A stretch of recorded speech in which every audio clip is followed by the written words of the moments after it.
Hey guys, Disletter Magic here, and the question on everybody's mind in the MTG community right now is where the hell is Carmen Sandiego? But also, should Goblin Chainwhirler be banned? So let's take a look at the card first of all in case you're not familiar, which if you're not, oh my gosh, consider yourself lucky that not enough people are playing this against you that you know what it is.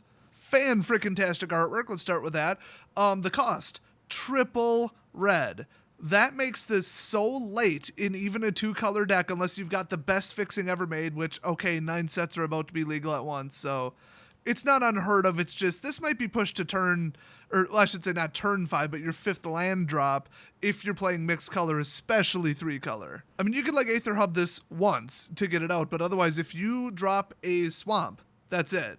And honestly, I could name a whole bunch of double blue, double white, triple blue creatures from the past, 3 years of playing. That was their balance, was you just about had to be playing mono.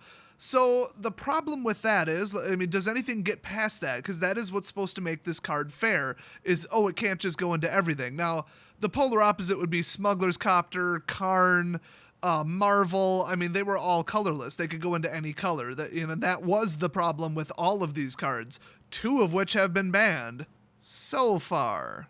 By the way, nobody would be having that discussion if Karn costs 5 like he should, but thankfully he's going down in popularity. So that's the miniature Karn section of this should it be banned video, but this is really about Goblin Chainwhirler. So 3 costs 3/3, okay, I get it. Anything that costs 4 in red is like, it's got to go in a different kind of red deck than Red Rush, pretty much. I mean, there is Hazoret, which costs 4, but she's a bit of a backup plan. She's just like, okay, you got rid of my first 3 creatures, try dealing with this. I'm out of cards, here, have this. But yeah, so appropriately playable. I don't know if I even needed to make that point because people are playing with it. So there's some evidence that it's playable. Also, first strike 3/3. Now usually something that's fairly cheap in mana cost and has a high attack power in first strike, they'll give it 1 toughness, maybe 2 toughness, because that's the thing, that's the balance. So the fact that this is 3/3 and it can't be killed by like shock or really a couple other things, that's rough. And also, okay, somebody has 4 toughness. What is the probability that this early on is swinging into something with 4 toughness and 3 attack? Not without like an artificial boost, a counter being put on it. I mean, Winding Constrictor would crush this thing, but other than that, I mean, not much can really stop this in combat, and then you've got all the other crap that costs 1 or 2 that came before this. Bomat Courier. I mean, you guys know the deck by now. It's just Red Rush. It's really just one deck, and there's not much you can change in it. And if you change something, it doesn't even honestly really change the result or the way it plays. It's so cheap, it's so fast, it's so low on decisions that a chimpanzee could play it. I can see why this is popular. And to say that Red Rush and Mono Red is popular right now is an understatement. I don't care about, GPs, Pro Tours, none of that. At FNM, on X-Mage, and on Arena, people are playing Red Rush, okay? So what about the rest of this? When it enters the battlefield, it deals 1 damage to each opponent and each creature and each planeswalker they control. Okay. Doesn't include their own creatures. Mistake number 1. That would have been an appropriate way to fix this. Oh, don't want to bury the lead here. Yes, it should be banned. Oh, sorry, was that the big reveal for the ending? No, ban this piece of crap. I was on the fence until I really played a lot of games against it, and honestly, I tend to beat Red Rush quite a bit on Arena because I'm running like a lot of white removal, Servo Flood, just stuff that it's good at, although Servo Flood gets destroyed by this. But if I have a field booster out there, which there's enough of them, this does nothing. Well, at least that ability does nothing. Then I've got to try to swing into a 3 first striker, so everything has to go to the air or I have to remove this. And I would much prefer to remove certain other cards out there, like Soulscar Mage. Oh, let's talk about Soulscar Mage for a second. If a source you control would deal non-combat damage to a creature an opponent controls, put that many -1/-1 counters on creature instead. Why did I just read all that? All of your red non-combat damage by any abilities or spells gain Wither. Wizards, you seem to be having trouble keeping certain colors mechanics, within their colors lately. And this has been a problem for like at least the last 4 sets. I'm looking at a card, I'm like, well, that's a blue ability. That's funny. The card's not blue. Maybe I should mail Wizards of the Coast a children's coloring book with a little sticky note on the top that says, maybe this will help you keep your colors within the lines, because you suck at it. Wither is a black ability. -1/-1 counters are a black ability. Now, okay, historically, there have been, like, I believe 4 mono red spells or creatures that use Wither, and there's like 20 that were black or just any other color than that. A lot of them were mixed black, red with hybrid mana. So, I mean, okay, but why did they bring it back on just one card? I mean, I take issue with like that. Well, and honestly, a lot of the Wither cards were like undead, or they were like devils or something. This is a mage.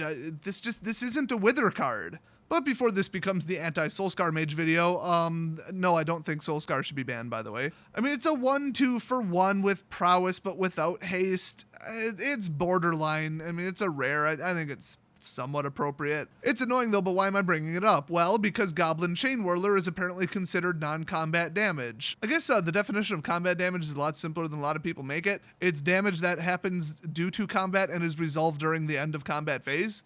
But like force fighting, is that combat damage? You know, it's complicated. But basically, this is an ETB ability. It's ability damage. So guess what? Last game that I played on Arena, we had a big old line of 2/2s, and they had Soulscar in, they dropped Goblin, and I had a whole line of 1/1s for the rest of the game.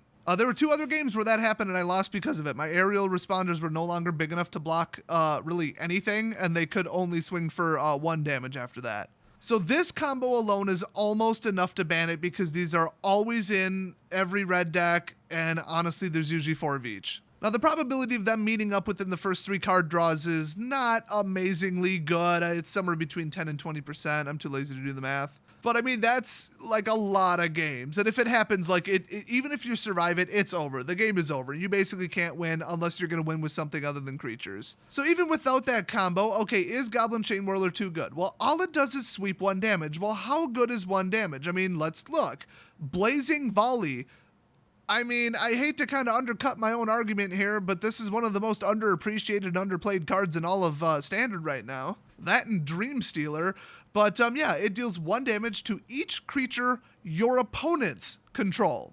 For 1. I mean, yeah, it's a sorcery. Who cares? I mean, so what? If you could do this in the middle of combat, this would be broken, okay? So basically nobody plays this. Nobody even feels the need to. It doesn't even hit their own creatures. I mean, maybe this is in the sideboard of red because I've been playing no sideboard individual matches on Arena and on X-Mage. But this with Goblin Chainwhirler, damn, but just basically nobody plays Blazing Volley. Cue everybody in the comment section saying, I play it. Okay, well, you're the entire MTG community then. Okay, that's a sample size of 1. Very scientific of you. By the way, Blazing Volley and Soulscar Mage do work together as well. You want to talk about a Wither Bomb. Oh my god. More people should play Blazing Volley. Next up, we got Dual Shot. People do play this because it's just like, it can take out 2 targets for 1 mana. That's huge. And a lot of people who are playing this are doing, I was going to say a Ryle deck. It's a Enrage deck with dinosaurs where you want to hit your dinosaur for 1 on purpose. And it's instant speed. You can do it at the end of your opponent's turn and not really risk anything. But I've had people take out 2 really important creatures that just happen to have 1 toughness. I mean, 2/1 Dauntless. I mean, it's bad, but I'll get to that in a second. The third one I want to point out is Fanatical Firebrand. So we went from nobody plays it to some people play it to everybody plays this card. It's only a 1/1 for 1 haster, but it works perfectly with Bomat, where if you go first, you're like, yeah, 1 free damage no matter what. Now this guy, as soon as he stops being useful, or as like the middle of a combat trick, although he doesn't have vigilance, you can tap him, sacrifice him, and it deals 1 damage to target creature or player. Theoretically, this could be lethal. Somebody could forget about it, and then, ooh, whoops, 1 more damage, and they thought they'd have 1 health left, and now they don't. Also, it works with Soulscar Mage as a Wither counter. I just triggered everybody by calling it a Wither counter. It's not called a Wither counter. I think I just triggered myself for saying that. If you're wondering why everybody and their grandma doesn't just play Soulscar Burn, some people do for the record. But the real answer is because there's no direct way to fetch or scry into it in red, like consistently, not to the level of blue. And you could only have 4 of these in your deck. If there was 1 redundant card with this, everybody would be playing it. It would be unbeatable. But having there only be 4, I mean, that's the weakness. They would actually have to ban Soulscar if there was a redundant version of it. So let's move on to the last important thing to consider, because remember, people make stupid knee-jerk reactions, especially Wizards of the Coast, where they consider like one thing. Oh, this kills my deck. Okay, we'll ban it. Okay, we have to consider more than just the deck you're playing. Now, it's like, what does it beat in the meta? Quite a bit of things, it turns out. Non-boosted Saprolings, non-boosted Servos, non-boosted Knights. Well, 1/1 knights. A lot of knights are 2/2s. Really warriors. Like we're talking Oketras, cat token dump decks, that kind of stuff. Now, a lot of them are running 1/1 field bonuses, but remember, those are really slow. At least one of them requires the city's blessing. Another one of them, it costs 5. Another one costs 3, and it's triple white. It's not the easiest thing in the world to get out. And some people will wait to drop Goblin until they have Soulscar in the field so that they can shrink and ink everything. They'll make your creatures fun-sized. By the way, my idea of fun size when it comes to candy bars is the biggest one. That's fun to me. Nothing fun about a 1-inch candy bar. One time I saw a 10-pound Hershey bar. I thought that looked pretty fun. So what else is there to consider with this? Can you drop in 2 on the same turn? No. For multiple reasons, just mathematically, no. I'm sure somebody's done it, but basically no. 6 mana, all red, they're both in your hand, and you didn't already need them, and you didn't already win the game. Like, what the hell are you doing? So that's out. First Strike Synergy. Pretty much all of it's in white, and by all of it, I mean that one card. It's Quendi, by the way. He makes all First Strikers gain double strike. So what does this kill instead of deck-wise, just like creature-wise? Because remember, you could look at what decks people are playing right now, or you can back up a little bit and look at what are people not playing because of this card. That is just as important, if not more important, for a ban decision. Well, I mean, I've pretty much not made an exhaustive list, but I've certainly mentioned a couple. Servo Saprolings, Dauntless, oh boy, what else? There's a couple white 3/1s out there, the Raptor, there's like 2 other versions of it. Just anything your opponent got out early. I mean, anything that's early and small, and there's very little that's early and big. I mean, white walls, blue walls, and like green large druids that tap for mana. Some of them are 0-3, 0-4, even 0-2. But this does kill Llanowar, and the game is over if you kill Llanowar. If that was part of their opening hand, they probably needed it, and now they don't have it. So God help you if red went first. Now you're down a mana because you went second, and now you're down another mana. You lost the game. And that's just my beef with red right now. The situation of red is if they go first, it is almost impossible to win. And if they go second, you're probably going to kick them in the nuts if your deck is reasonably fast. I mean, mine...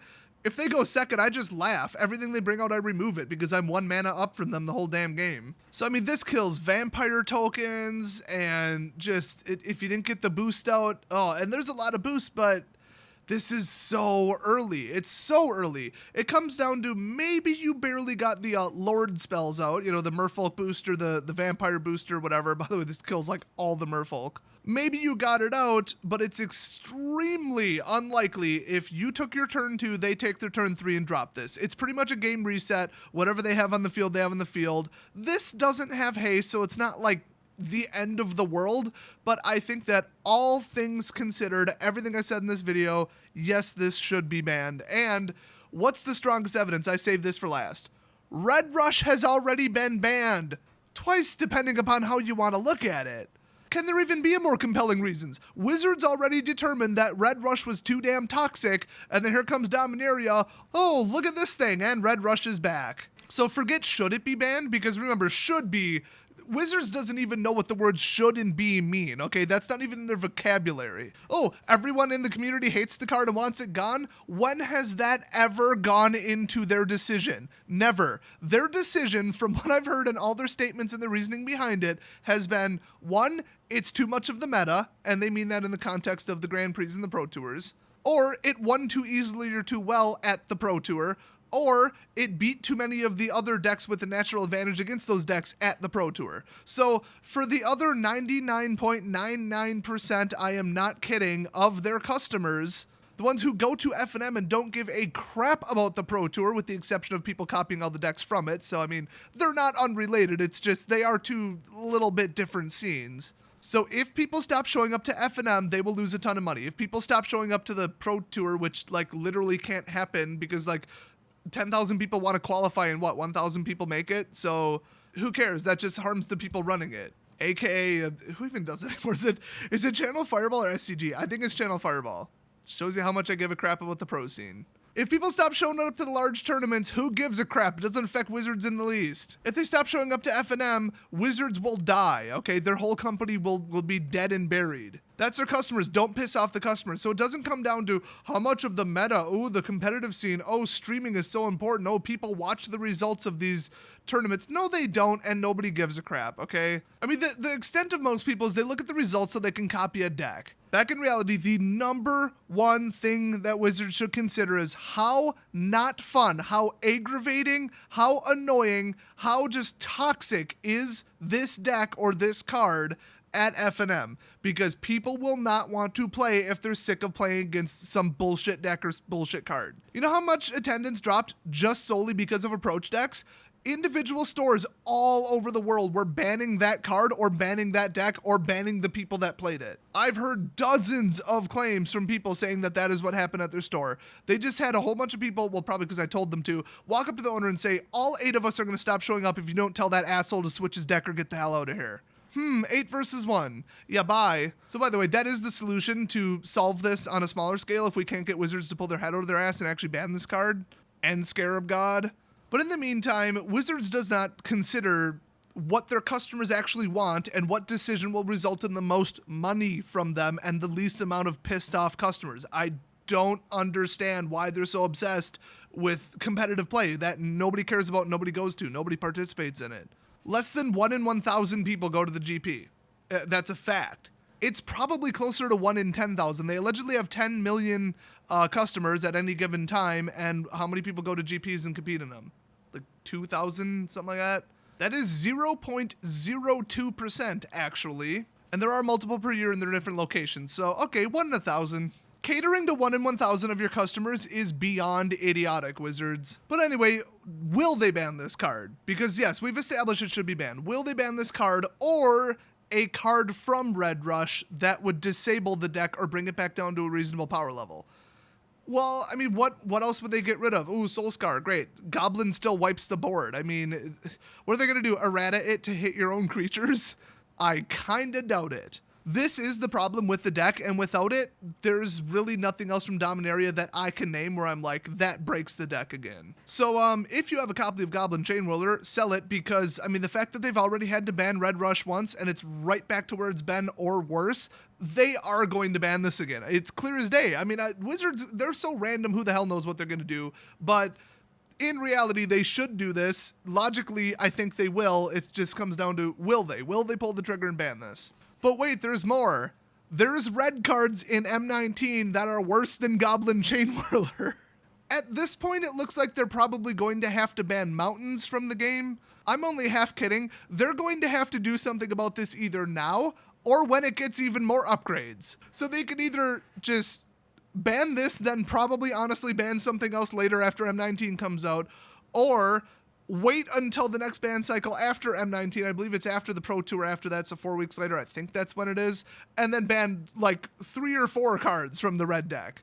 And I mean, did they print any answers to Red Rush in M19? Not really. I mean, throw anything out there. An O2 creature. Okay, they can't swing against it, right? No. I mean, 1/1 Death Toucher. Got bad news for you. Shock, Lightning Bolt, and Magma Spray. Oh, and Fanatical Firebrand, which is already in the damn deck. So before, like I said, I was on the fence about this card. I kept saying, if you're trying to just do some cheap, gimmicky, stupid flood deck, just build a better deck. That 1 damage should be negligible. At most, they should be able to get like 1 of your creatures. But then I looked at, okay, what are people playing? What's popular? What all has 1 toughness? It is a lot worse than I initially thought. So I was on the fence, but now I jumped off the fence. I went and got the bulldozer and backed it into the fence and knocked it over, okay? There's no more sides to this. There's ban it or what the hell is wrong with you? So what do you guys think? I would love to hear any evidence to the contrary saying that this should not be banned. And don't just say, well, my deck plays around it. Good for you, sugar tits. Nobody cares about you. I care about what's popular and what are the major mechanics across the board right now, okay? This kills servos, vampires, and saprolangs. That's good enough for me to get rid of this damn card. The card was a mistake. I mean, there's no plainer way to say that. So that's about where I gotta leave this one. Thanks for watching, guys, and I'll see you next ban announcement.